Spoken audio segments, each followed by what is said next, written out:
नमस्कार, आप देख रहे हैं टीवी 9 और आपके साथ मैं हूं मनीष। आज हम बात करने जा रहे हैं इनकम टैक्स को लेकर। दरअसल इनकम टैक्स रिटर्न भरने में देखा गया है कि बहुत सारे झोलझाल होते हैं, बहुत सारे लोग फेक क्लेम लेते हैं, जिसकी वजह से सरकार ने कहा है कि अगर आपने फेक क्लेम किया और इसमें गलती में आप पकड़े गए तो आपको 200% तक का जुर्माना देना पड़ सकता है और साथ ही साथ जेल तक हो सकती है। तो इन्हीं सब बातों को जानने के लिए हमारे साथ गेस्ट मौजूद हैं, जो कि हैं यतेंद्र खेमका जी, जो कि एक चार्टर्ड अकाउंटेंट हैं। सर, टीवी 9 पर आपका बहुत बहुत स्वागत है। नमस्कार सर। धन्यवाद सर। सर जी, ये जो सरकार ने कहा है, मतलब एक रिपोर्ट आई थी जिसमें कहा गया है कि इनकम टैक्स भरते समय अगर आपने फेक क्लेम किया और आप पकड़े गए तो इसमें आपको 200% का जुर्माना भरना पड़ सकता है और बहुत ज़्यादा अगर हुआ तो जेल भी हो सकती है। तो सर, इस पर आपका क्या कहना है?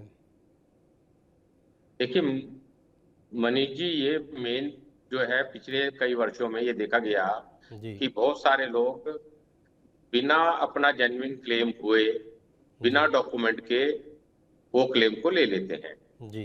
और जब ये पाया गया कि ये सब जेन्युइन डिडक्शंस नहीं है या जब डिडक्शन हम्म। एक्सपेंडिचर नहीं है, हम्म। तो इनकम टैक्स ने उन लोगों को नोटिस भेजा। जी। और बाद में उन लोगों को सबको दिक्कत आई और उनको टैक्स, पेनल्टी और इंटरेस्ट तीनों चीजों को भरना पड़ा। जी। अभी तो पिछले वर्षों में तो डिपार्टमेंट ने उनको चेतावनी देके और उनसे टैक्स भरवा के छोड़ दिया जी। और पेनल्टी और इंटरेस्ट लेके छोड़ दिया। जी। लेकिन इस बार उन्होंने पहले से ही सबको अवगत करवा दिया, और खास तौर से क्योंकि ये दिक्कत है जो पुराने रेजिम में, जो जी। ओल्ड रेजिम है उसमें डिडक्शन का इशू है। नए रेजिम में तो डिडक्शन प्रैक्टिकली खत्म ही हो गई है। जी। कुछ एक दो डिडक्शन है जो मिल जाती है, पर तो बाकी बिल्कुल। सब डिडक्शन खत्म कर दी गई है। तो जो पुरानी डिडक्शन है, चाहे अंडर सेक्शन 80C है, चाहे अंडर सेक्शन 80D है, जी। चाहे किसी भी सेक्शन में, चाहे आपका एजुकेशन का लोन है, तो ये सारी डिडक्शन के डॉक्यूमेंट उन्होंने कहा है आप हमारे को, अगर कोई भी डिडक्शन ले रहे हैं कि LIC आपने करवा रखी है, मेडिक्लेम करवा जी। रखा है, एजुकेशन लोन का इंटरेस्ट भर रहे हैं आप, वो सब के रेलिवेंट डॉक्यूमेंट आप हमारे को सबमिट करें रिटर्न भरते हुए। जी। अगर वो जो आपने डॉक्यूमेंट दिए हैं और जो आपने इनकम टैक्स रिटर्न में उनका क्लेम किया है, जी। अगर वो सही नहीं पाए जाएंगे तो आपको पेनल्टी भी लगेगी, इंटरेस्ट भी लगेगा और हो सकता है आपको ऊपर प्रोसेक्शन भी चले। जी। सर, जैसा कि सरकार बार बार पहले से चेतावनी देती रहती है, इसके बाद भी देखा गया है कि लोग मानने को तैयार नहीं होते हैं। खास करके 80C का जो दायरा है उसमें सबसे ज़्यादा लोग डिडक्शन लेते हैं और सबसे ज़्यादा घपलेबाजी भी वहीं देखी जाती है। कई बार मान लीजिए एजुकेशन लोन, बच्चों के ट्यूशन फीस के नाम पे, या जैसा आपने कहा मेडिक्लेम के नाम पे, तो 80C का सर एक तो दायरा बहुत छोटा है क्योंकि 1.5 लाख का उसमें डिडक्शन लिमिट है और उसमें भी लोग झोल झाल करते हैं। तो इस पर आप क्या सोचते हैं सर कि 80C क्या मतलब लोग एक हथियार की तरह यूज़ करते हैं, मतलब फेक क्लेम लेने में? देखो, मैं सबके बारे में तो नहीं कह सकता, जी। मैक्सिमम जो टैक्स पेयर है सही रिटर्न भरता है। जी। लेकिन कुछ लोग कहीं किसी से मिसगाइड हो जाते हैं या जी। अपने आप ही उसको कर लेते हैं। तो जी। मैं सबको सावधान ये करना चाहूंगा कि आप किसी से ना तो मिसगाइडेड हो। कई लोग आपको कच्चे लालच में रिटर्न भरवाने के लिए आपका रिफंड दिलवा देंगे, आपका टैक्स लायबिलिटी कम कर देंगे। जी। ये सब आपको कच्चे प्रलोभन देते हैं, जी। जो कि प्रैक्टिकली पिछले वर्षों में जहां जब इंफॉर्मेशन कुछ कम अवेलेबल थी डिपार्टमेंट के पास तो चल जाता था, जी। परंतु फिर भी डिपार्टमेंट अवेयर रहता था बहुत सारी चीजों से। लेकिन अब तो सारी चीजें ऑनलाइन हो गई है। जी। डिपार्टमेंट ने और इस चीज को ध्यान में रखते हुए डॉक्यूमेंट भी मांग लिए हैं और एम्प्लॉयर को भी ड्यूटी लगा दी है बहुत जगह कि वो 80C की डिडक्शन से देते हुए फॉर्म नंबर 16 में, जहां एम्प्लॉयर नहीं है, जहां खाली बिजनेसमैन है, वहां जी। 80C के इश्यूज आ रहे हैं, जैसे ट्यूशन फीस के बारे में आपने कहा। तो जी। खुद एसएससी को, टैक्स पेयर को खुद अपना जी। संज्ञान लेना है और अपने उस प्रोविजन को अपने टैक्स कंसल्टेंट से डिस्कस करके अपनी टैक्स लायबिलिटी का पूरा डिस्चार्ज करना है। नहीं जी। तो आने वाले समय में, क्योंकि आपको जितने भी डॉक्यूमेंट है, चाहे AIS है, चाहे जी। 26AS है, चाहे TIS है, अपनी सारी टैक्स का, अपनी सारी ट्रांजेक्शन्स का उनसे भी मिलान कर लीजिए और आपकी जो जेन्युइन ट्रांजेक्शन हुई है जी। वो भी देख लीजिए। अगर इन तीनों में और आपकी जेन्युइन ट्रांजेक्शन में कहीं फर्क है तो आप उसको मेल के जरिए, आप कॉरेस्पॉन्डेंस के जरिए उसको, आप जो सही है वो अपना इनकम टैक्स में लें। कल को कोई जी। भी दिक्कत आती है तो फिर आपको अपनी बात को कहने में और अपनी बात को प्रूव करने में आपके पास डॉक्यूमेंट है तो सहायता मिलेगी। जी सर, ये आपने बिल्कुल सही कहा और जैसा देखा भी गया है कि सरकार इस पूरे सिस्टम को ट्रांसपेरेंट करने के लिए ऑनलाइन सुविधा भी देती है और ऑनलाइन अब इतना अच्छा हो गया है कि आप अगर थोड़े से भी पढ़े लिखे हैं और समझते हैं तो चीज़ों को अगर स्टेप बाय स्टेप फॉलो करेंगे तो आप खुद भी अपना रिटर्न खुद अच्छी तरीके से फाइल कर सकते हैं। लेकिन जब फेक क्लेम की बात आती है तो फेक क्लेम वही होता है जहां आपने कुछ सस्पिशियस ट्रांजैक्शन किया हो या फिर आप में कुछ गड़बड़ी की हो जो आप खुद नहीं समझ पा रहे हैं, तो इसके लिए आप सीए के पास जाते हैं। बहुत सारे सीए, मैं सारे सीए की बात नहीं कर रहा हूं, लेकिन कुछ सीए ऐसे भी होते हैं जैसा आपने बताया कि कई बार कहते हैं कि आपको हम रिफंड दिला देंगे, आपको हम ये करा देंगे, जिसकी वजह से लोग फंस जाते हैं क्योंकि वो सोचते हैं, हल्के में लेते हैं कि यार इतनी तादाद में करोड़ों की संख्या में रिटर्न फाइल हो रहा है तो सरकार हम में से एक आध आदमी को कहाँ पकड़ पाएगी। लेकिन अब सिस्टम इतना मजबूत हो चुका है और इसलिए टीवी9 का भी कर्तव्य है कि पब्लिक को बताए कि आप इसमें हेरा फेरी ना करें तो आपके लिए ज़्यादा बेनिफिशियल है। जी सर। देखिए मनीष जी, मैं चार्टर्ड अकाउंटेंट कम्युनिटी के बारे में तो ये आश्वस्त हूँ, मैक्सिमम लोग जी इन सब झोलमाल में नहीं पड़ते। जी ठीक है, कोई में एक आधा कोई कोई इंसिडेंस आता हो तो मैं कह नहीं सकता, जी लेकिन अन्य अनेक लोग किसी ना किसी तरह से मिसगाइड हो रहे हैं। जी और खुद तो टैक्स पेयर खुद ही चाहता है सबसे पहले तो कि मेरी कुछ लाइबिलिटी जो जेन्युइन लाइबिलिटी है किसी तरह से कम हो जाए। वो जी उसको बचाने के लिए किसी के पास जाता है या कोई अपने आमदनी के साधन को बढ़ाने के लिए उसको मिसगाइड करता है कि आपका मैं 50,000 का रिफंड दिलवा दूंगा या 50,000 की आपकी टैक्स लाइबिलिटी कम कर दूंगा, उसमें जी से आप 10,000 15,000 मुझे दे दीजिए, 25,000 मुझे दे दीजिए। तो इस तरह के लोग भी मार्केट के अंदर हैं जो जी आपको मिसगाइड करते हैं और आप उनसे कहीं ना कहीं गवर्न हो जाते हैं, आप उनके ऊपर कहीं ना कहीं रिलाई कर लेते हैं और फिर अल्टीमेट दिक्कत आपकी होने वाली है। जो जी अल्टीमेट टैक्स पेयर है जिसकी लाइबिलिटी है उसको भी कहीं उसका पता लगेगा कि उसने कुछ गड़बड़ की है तो उसको भी दिक्कत आएगी। जी परंतु अल्टीमेट दिक्कत, अल्टीमेट पेनल्टीज तो और अल्टीमेट टैक्स लाइबिलिटी और इंटरेस्ट की लाइबिलिटी और पेनल्टी की लाइबिलिटी सब टैक्स पेयर को ही भरनी पड़ेगी। जी तो मेरा सभी लोगों से गुजारिश है कि आप इन सब चीजों का ध्यान रखें और जो आपकी अपनी सही जेन्युइन ट्रांजैक्शन है उसको शो करें और जी विद इन लॉ जो भी आपको बेनिफिट मिल सकते हैं उसको जरूर लें और उसके लिए आप अच्छे किसी टैक्स कंसल्टेंट से, चार्टर्ड अकाउंटेंट से सलाह लें और जी अपनी टैक्स लाइबिलिटी को पूरी तरह से सुचारू रूप से जमा करवाएं और अपने रिटर्न को भरें टाइमली, जिससे कि बहुत सारे बेनिफिट आपको मिले। और जी इनकम टैक्स में कह रहा हूं दिन प्रतिदिन पहले से बहुत बेहतर हो रहा है। अगर जी आप अपनी इनकम को जेन्युइनली शो करेंगे तो मेरा मानना है कि कोई दिक्कतें आपको नहीं आएगी। नहीं आएगी। जी, जी सर, आपने बहुत अच्छी बात कही और सरकार की बात करते हैं तो सरकार ट्रांसपेरेंट बनाने के लिए और लोगों को सुविधा देने के लिए न्यू टैक्स रिजीम, जैसा कि सरकार ने पिछले बजट में इसको 7 लाख के स्लैब से बढ़ा के 12 लाख कर दिया, तो मोटा मोटी देखा जाए तो एक बड़ा बड़ा हिस्सा जो सैलरी क्लास का बड़ा हिस्सा है वो इसमें आ जाता है। और न्यू टैक्स रिजीम में आपको कोई टैक्स लाइबिलिटी के बारे में सोचना ही नहीं है क्योंकि उसमें कोई एग्जम्पशन वाला सिस्टम ही नहीं है। तो सर, आपको नहीं लगता है कि इससे एक बहुत बड़ा मतलब देश को ज़्यादा फायदा मिलेगा और सरकार को भी ये जो फेक क्लेम्स का झेलना पड़ता था वो कम झेलना पड़ेगा? जी सर। हाँ, गवर्नमेंट चाहती है कि आप बेईमान ना बने। जी गवर्नमेंट हम सबको इतनी सुविधाएं दे रही है उसके बाद भी अगर हम बेईमान 12 लाख प्लस 75,000 स्टैंडर्ड डिडक्शन, तो जी 12,75,000 पे आपको कोई भी प्रैक्टिकली टैक्स नहीं देना, उसके जी बाद भी आपको मार्जिनल रेट पे टैक्स देना है। तो ये आपने सही कहा, मैक्सिमम लोग इस ब्रैकेट में आ जाते हैं, उनको कोई टैक्स लाइबिलिटी नहीं है। जी उनकी खाली जिम्मेवारी ये है कि अगर उनकी ग्रोस रिसीट जो एग्जम्पशन लिमिट है उससे ऊपर है तो जी आपको रिटर्न भरनी जरूरी है। जी तो आप रिटर्न जरूर भरें।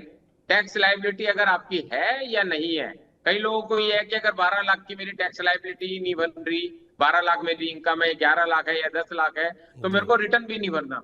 ये बिल्कुल जी गलत मिसकंसेप्शन है। जी आपको रिटर्न भरना जरूरी है और जी सभी लोगों से मेरी गुजारिश है कि अपने सारे डॉक्यूमेंट को दोबारा वेट करके अपने टैक्स कंसल्टेंट ने जो आपकी रिटर्न प्रिपेयर की उसको एक बार अपने आप भी देखकर जी अपने रिटर्न, अपने टैक्स लायबिलिटी को सुचारू रूप से जमा करवाएं और जी अपने और चैन की नींद सोएं।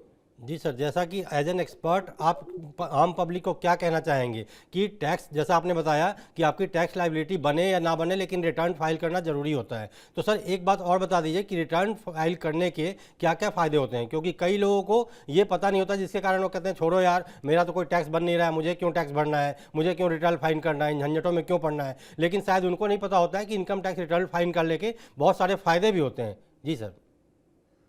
भाई इनकम टैक्स आपको रिफंड, सबसे पहला तो अगर आपने इनकम टैक्स रिटर्न फाइल करी है जी।